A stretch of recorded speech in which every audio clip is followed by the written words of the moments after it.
Gusto kong tawagin ng ating mga co-host para mag-celebrate ng 1-month anniversary ng Will to Win!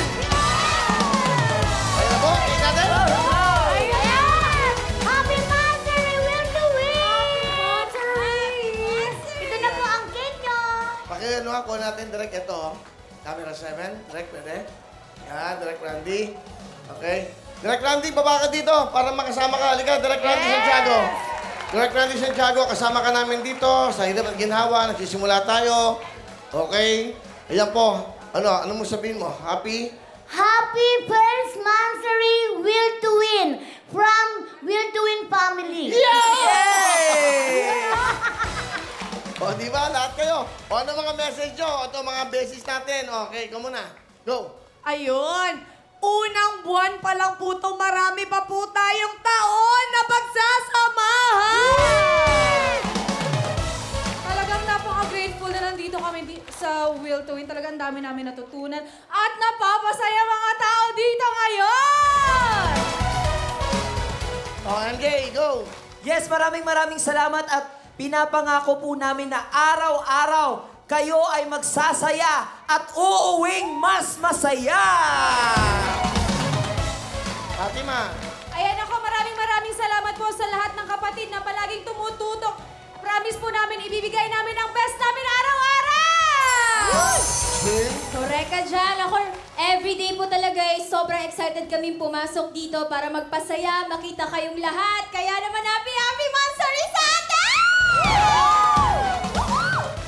Ayan, maraming salamat po sa sumusuporta sa Will to Win. Siyempre, hindi lang po kami nagpapasaya sa inyo, pero araw-araw po, pinapasaya niyo po kami, kaya ginaganahan kami sa trabaho namin! Bravo!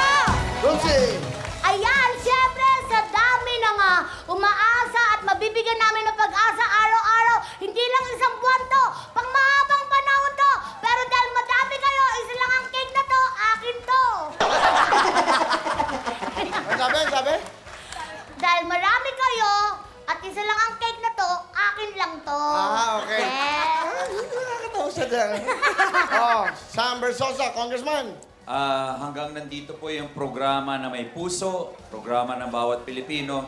Tuloy po yung pagtulong, pagbibigay ng saya at pag-asa sa ating lahat. Maraming taon pa po ang bibilangin at marami pang tao at buhay ang babaguhin ng Will to Win. Thank you, Kong Sam. Ang galing mo to na. Ang galing. Pero syempre patuloy at talagang nagpapasalamat po kami ng taus-puso sa walang sawang suporta ninyo. Kayo po ay isa sa dahilan kung bakit kami bumabangon kada umaga. Excited kaming makita kayo at mapasaya kayo. Kaya maraming salamat po. Kayo po ang inspirasyon namin at kayo ang bida ng programang ito! Yes! Pero para sa akin, yung isang buwan na to, magkakasama naman na tayo matagal ng taon.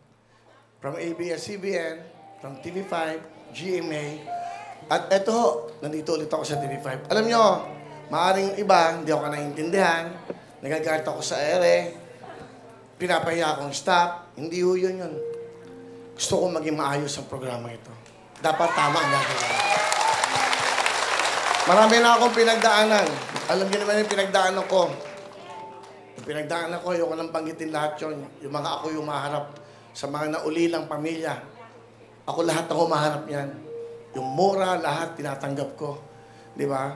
Kaya sana maintindihan nyo kung ako ho ay nagagalit sa EREP dahil una, nire-rehearse namin yan eh. Bago kayo pumasok dito, nagre-rehearse kami. Ang point ko lang, bakit pa nagkakamali? Ibig sabihin, wala sa puso at sa isip mo ang ginagawa mo. Bakit ako ang dami kong iniisip? Hindi lang naman ito. Lahat. Bakit nagagampanan ko yung dapat kong gawin? Humingi ako ng paumanin sa mga nasaktan. Pero ang akin lang ang purpose, mapagandang programa sa bawat Pilipinong nanonood at para maging safe. Di ba? Tanggap ko yan. Yung nababash ako, arugante, mayabang yan, kala mo kung sino. Sabihin nyo lahat ang gusto nyo. Malinis ang hangarin namin dito. Gusto ko makapagpasaya, makatulong sa abot kaya po ng mabibigay namin sa bawat Pilipino. Yun lang naman kasimple yan. Di ba? Akala nyo, biro yung nag-show ang araw-araw. Kita nyo? Ito nga si Sam, galing ospital. Di ba? Pumunta pa siya rito dahil kahit galing ospital dahil gusto niya mag-attend ng anniversary. Actually, lahat ng sunog sa Tondo, pinuntahan niya. Lahat, dahil tumutulong siya doon. Okay, kami lahat, ready lahat dito. In behalf of TV5 Management, Media Quest, ang aming boss, si Ma'am Jane Basas. Ma'am, thank you so much. Miss Shena Olaso, Peter Dison, Richmond, John, Nino, sa lahat. Our executive producer, Menchi, buo, itong bago kong staff. Okay, nung una, nanganganay. Ganun ho talaga ang buhay eh. Pero huwag kayong mag-alala. Hindi kami papayag na basta-basta mawala ang programang ito. Maraming chismis. 1 buwan na lang daw kami. Hanggang December. Hindi ho totoo yun. Ako ang gagawa ng paraan. Hindi mahinto ang programang ito para sa inyo.